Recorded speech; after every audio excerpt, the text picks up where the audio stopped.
गांव के एक कोने में एक पुरानी झोपड़ी थी। उसी में रहती थीं दो बहनें, ज्योति और मीरा। माँ बाप कुछ साल पहले आई महामारी में गुजर गए थे। उनके जाने के बाद दोनों बहनें खुद ही एक दूसरे की सहारा थे। एक दिन अपने ही धुन में झूलती हुई मीरा मंदिर से लौट रही थी। हाथ में पूजा की थाली थी, चेहरे पर वही पुरानी मासूम मुस्कान। अब आई है तू मीरा? सूरज सर पर चढ़ आया और तू फूल चूहिया बनकर घूम रही है मंदिर में। दीदी, मैं जल्दी आने वाली थी, लेकिन गौरी काकी की बकरी झाड़ियों में फंस गई थी। निकालने में थोड़ी देर हो गई। तेरा क्या है, तू तो सबकी मदद करती घूमती रहे, चाहे घर में चूल्हा जले या ना जले। दीदी, आप गुस्सा क्यों करती हो? माँ कहती थी जो दूसरों के काम आए वही इंसान कहलाता है।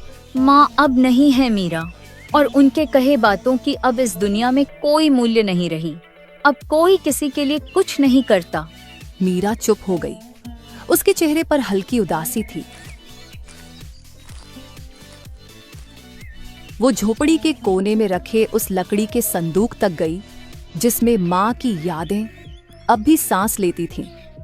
संदूक से निकाला हुआ एक साड़ी मीरा छू के अपनी दीदी से बोली, दीदी, जब ये साड़ी माँ पहनती थी ना, तब हमें देखकर मुस्कुराती थी, कहती थी तुम दोनों एक दूजे का सहारा बनना। मीरा की बात सुनते ही ज्योति का चेहरा नम हो गया और उसकी आंखें पल भर को भीग गई। लेकिन ज्योति अपने भावनाओं को छुपाते हुए मीरा से बोली, मैं तुझसे सख्त हूँ मीरा, क्योंकि मैं डरती हूँ। अगर तुझे भी एक दिन कुछ हो गया तो मैं अकेले कैसे जीऊंगी? इस दुनिया ने मुझसे सब छीन लिया है। मैं नहीं चाहती तू भी मेरी तरह कमजोर पड़ जाए, इसलिए तुझे मजबूत बना रही हूँ। दीदी, आप कमजोर नहीं हो, आप ही तो मेरी ताकत हो। अगर आप मेरा हाथ थामे रखो तो दुनिया की आंधी भी मुझे हिला नहीं सकती। मीरा की बात सुन के ज्योति के चेहरे पर उसके माता पिता के जाने के बाद पहली बार हल्की सी मुस्कान आई। उसी समय गांव की पगडंडी पर 3 परछाइयां उनके झोपड़ी की तरफ बढ़ रही थीं। धर्मपाल, बिमला और उनका बेटा कमल। वह थे बहनों के सगा चाचा चाची। अरे ज्योति, कैसी है मेरी बच्ची? तू ठीक तो है ना? बहुत मुश्किल से जिंदगी बीता रहे होगे ना भैया भाभी के जाने के बाद। हम ठीक हैं चाचा जी, अब जो है उसी में खुश हैं। खुश? झोपड़ी में? तुम्हारे हिस्से के जमीन को हमारे नाम कर देती तो हम तुम दोनों को अपने यहाँ रहने देते। तुम दोनों बहुत खुश रहती हमारे साथ। हाँ माँ, तुम सही कह रही हो। इनका घर भी पुराना हो चुका है और अब ये जमीन भी यूं ही पड़ी है, बर्बाद हो रही है। ये सब सुन के ज्योति की आंखों में आग सी चमक उठी। हमें किसी की जरूरत नहीं। बाबूजी की जमीन हमारी माँ और बाबूजी की आखिरी निशानी है, उसे हम यूं ही नहीं छोड़ेंगे। अरे बेटी, तुम्हारी जो खेतों की जमीन है वो भी तो बंजर ही पड़ी हुई है ना। और वैसे भी दुनिया समझदारी से चलती है और औरतें खेत नहीं जोतती। देख लेना, एक दिन रोती हुई आओगी हमारे पास, तब समझ आएगा कि रिश्तेदारों से मुंह नहीं मोड़ा करते। ज्योति को ये सब सुनाकर तीनों वहां से निकल गए। लेकिन मीरा ये सब घर के अंदर से सुन रही थी। ये सुन के उसका चेहरा उतर गया। दीदी, क्या सच में हम अकेले पड़ जाएंगे? वो लोग हमारी जमीन लेना चाहते हैं ना? हाँ मीरा, पर जब तक मैं जिंदा हूँ कोई हमारी जमीन छू भी नहीं सकता। तुझे कुछ नहीं होने दूंगी। रात को चूल्हे के आगे बैठी हुई मीरा अपनी दीदी से बोली, दीदी, माँ की साड़ी मैंने संभाल के फिर से संदूक में रख दी है। और हाँ दीदी, कल भागवत कथा है गांव में, चलोगे ना? मन को थोड़ा शांति मिलेगा सुन के। लोग बातें बनाते हैं मीरा, ताने मारते हैं और सोचते ही कि हम प्रसाद के लालच में जाते हैं।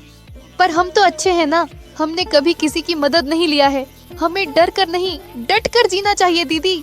नहीं, हम नहीं जाएंगे। भगवान सब में है। तुम यही से भगवान को पूजना और मंदिर भी जाना, लेकिन वहाँ जाने की जरूरत नहीं। यही सब बात करके दोनों बहनें जैसे तैसे रात का खाना खा के सोने जाते हैं।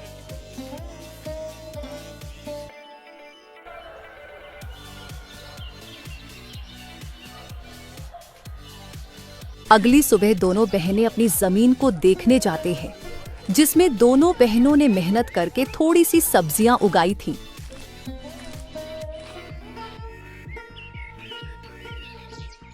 दीदी, अच्छा हुआ कि माँ बाबूजी के जाने के बाद हमने ये जमीन बेचा नहीं। अभी देखो हमने मेहनत करके कितनी सारी सब्जियाँ उगाई है। अब हम किसी व्यापारी को ये बेच के थोड़े पैसे कमा सकते हैं। हाँ, तू ठीक बोल रही है। इसे बेच के कुछ दिन का तो गुजारा हो जाएगा, लेकिन क्या दीदी? ऐसे बेच के हम कुछ दिन ही गुजारा कर पाएंगे, उसके बाद क्या? अरे आप मायूस मत हो दीदी, मुझे सिलाई बुनाई का काम आता है। मैं वो करके घर खर्चे निकालूंगी, आप बस घर संभालना। कोई जरूरत नहीं तुझे ये सब करने की। तू क्या मुझे बेकार समझती है? तू घर पर ही रहना, मैं लोगों के घर काम करने जाऊंगी। और मुझे बांस की सीजे बनाना भी आती है, जो बाबूजी ने सिखाया था। ये करके मैं घर का गुजारा निकाल लूंगी। ये सब बात करके दोनों कुछ समय अपने खेत में व्यतीत करने के बाद घर आते हैं।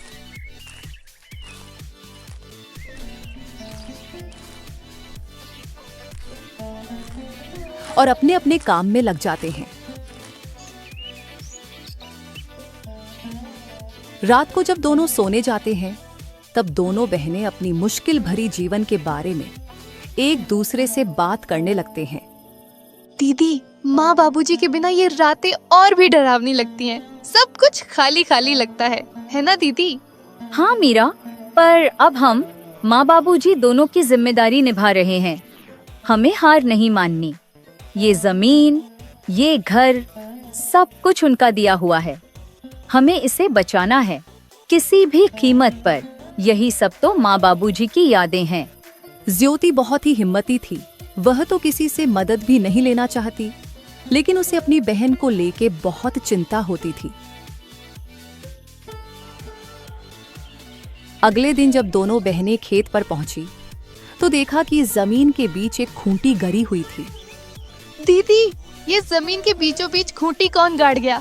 ये तो कल यहाँ नहीं थी और न ही हमने इसे गाड़ी है। जरूर इसे कोई यहाँ गाड़ गया है।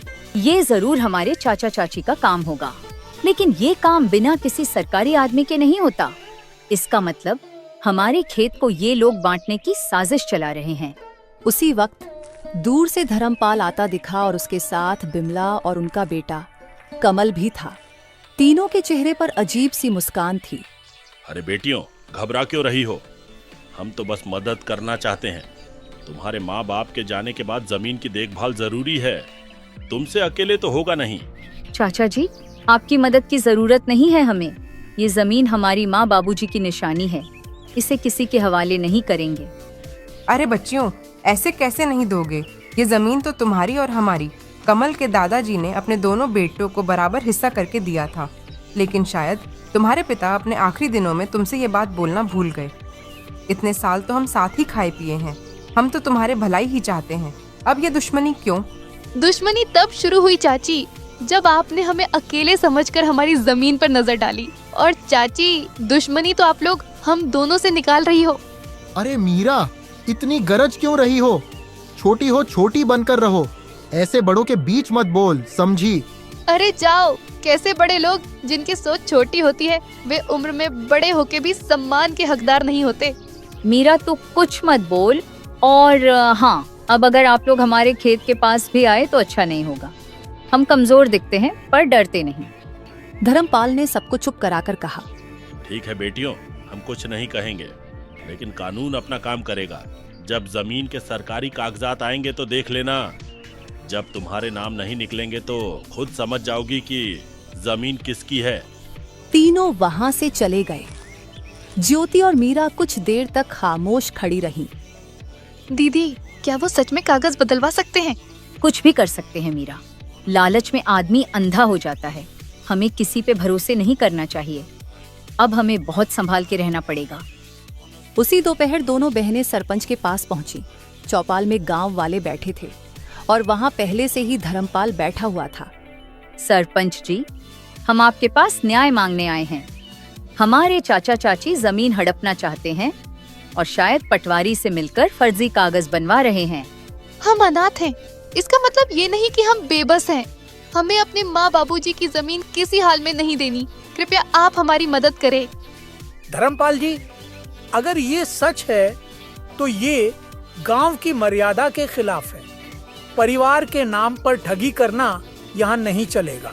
सरपंच जी, ये लड़कियां हमें बदनाम कर रही हैं। हम तो बस जमीन की चिंता कर रहे हैं। इन दोनों बच्चियों को क्या पता ये जमीन के बारे में। ये जमीन के बाद तो इनके पिता और मैं ही जानते थे। मेरा भाई तो अब इस दुनिया में नहीं रहा, इसीलिए अब मुझे ही तो सब कुछ देखना पड़ेगा। गांव वालों में फुसफुसाहट होने लगी। हमने इन बच्चियों को बचपन से देखा है, ये झूठ नहीं बोल सकती। धर्मपाल के मुंह में राम, बगल में छुरी। हम सब समझते हैं इसके बारे में। सरपंच ने इस बात को अगले दिन पंचायत में विस्तार से निकालने की बात की और फैसला अगले दिन देने की बात कही। बहनों की आंखों में पहली बार उम्मीद की चमक थी।